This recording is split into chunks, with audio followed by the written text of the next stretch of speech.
the Lionheart, the Crusader king who chose war over his own kingdom. Richard Plantagenet was born in 1157 in Oxford, England, the third son of King Henry II and Eleanor of Aquitaine, one of medieval Europe's most powerful and influential women. Although not initially destined to inherit the throne, Richard's fiery spirit and rebellious nature marked him from an early age. Raised in the turbulent courts of Aquitaine, he was groomed not for passive rulership but for battle, learning quickly that power in his world was won by strength and sword, not birthright alone. Throughout his youth, Richard defied his father's authority, joining his mother in open rebellion, and carving his name into the annals of history by leading armies and besieging castles before he was even a man. His early years set the stage for a life ruled more by war than by the trappings of kingship. When the deaths of his elder brothers shifted the line of succession, Richard ascended to the throne in 1189 following his father's death. However, his vision of kingship was far from conventional. While England expected a sovereign who would govern and protect the realm, Richard's heart was set on a singular ambition: the recovery of the Holy Land from Muslim control. He drained the royal coffers, sold noble titles, and once reportedly declared he would sell London itself if he could find a buyer, all to fund the Third Crusade. His reign began not with the duties of governance, but with the call to war. Richard's journey to the Holy Land was marked by conquest and controversy. En route, he seized the island of Cyprus, using it as a strategic base for his crusading efforts. His marriage to Berengaria of Navarre was a political alliance that secured his rear before the inevitable march eastward. Upon reaching the Levant, Richard took part in the brutal siege of Acre, where his forces, after a prolonged and bloody battle, captured the city. Following the surrender, Richard ordered the execution of over 2,000 Muslim prisoners, a grim decision that divided opinions among contemporaries and historians alike. To some, it was a necessary act of retribution.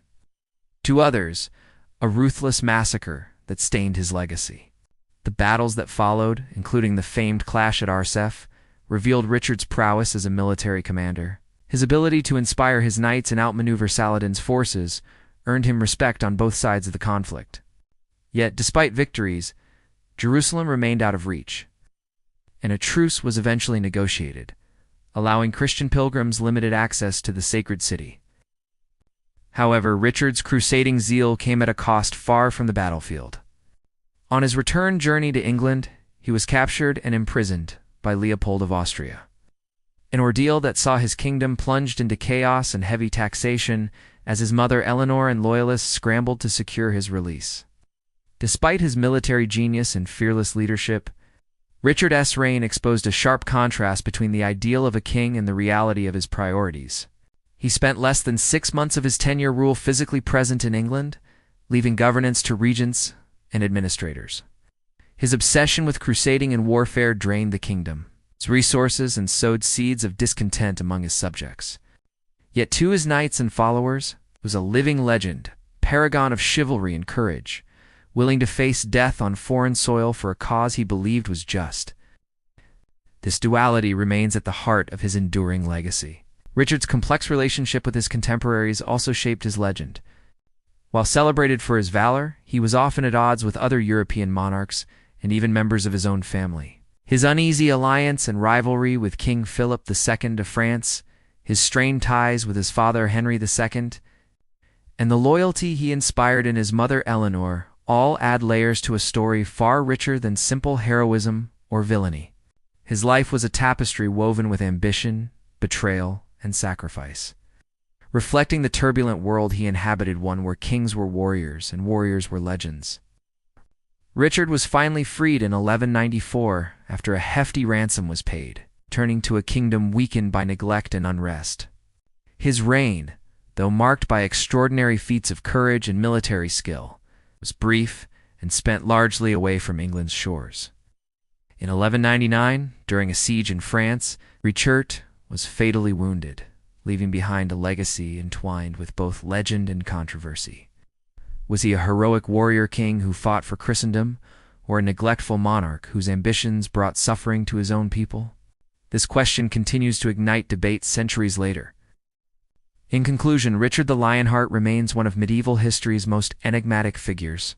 His life embodied the turbulent spirit of an age defined by conflict and faith. His legend, shaped by both valor and violence, invites us to look beyond the myths and understand the man who chose the sword over the crown. For those who seek the truth behind the tales, this story is a compelling journey through the glories and shadows of the Crusades. If you enjoyed this deep dive into the life of Richard the Lionheart, please comment your thoughts below. Was he a true hero or a flawed king? Don't forget to subscribe to Vertex of Time for more epic historical stories brought to life. Join our crusade for knowledge and see history as you've never seen it before.